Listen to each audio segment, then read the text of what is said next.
So good day to everyone guys. For today's video, tuturuan ko na naman kayo sa another cooking tutorial na gagawin natin na kung saan pagsasamahan natin yung repolyo with hotdog. At kung gusto nyo subukan, sige lang po, guys.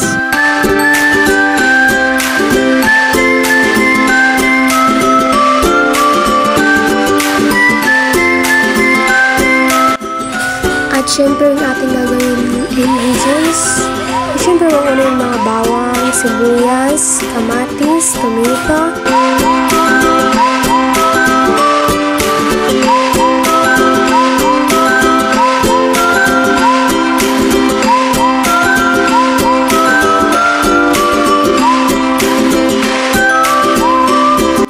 So after that, ilagay natin yung konting carrots, then after that, yung kanyang hotdog.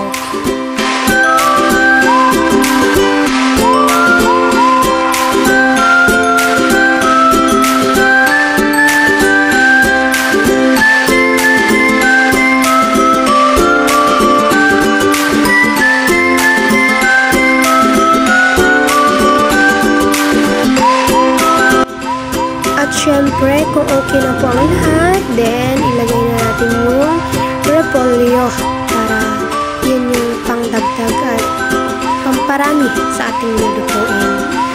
At ito yung ating special dish.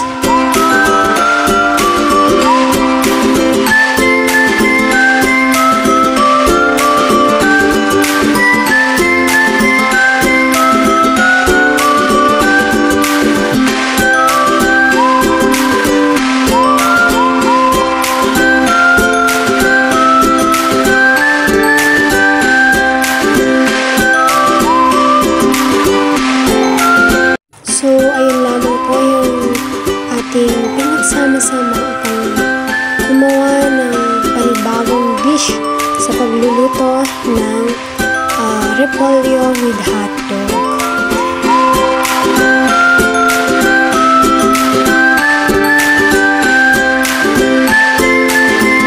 So, yun na nga po guys, masarap po siya. At kung gusto nyo subukan, ilalagay ko ulit sa comment section yung mga kailangan gamitin dito sa pagluluto. At yun lamang po guys. Maraming salamat sa inyong panonood. At sa uulitin muli. Paalam. Thank you so much.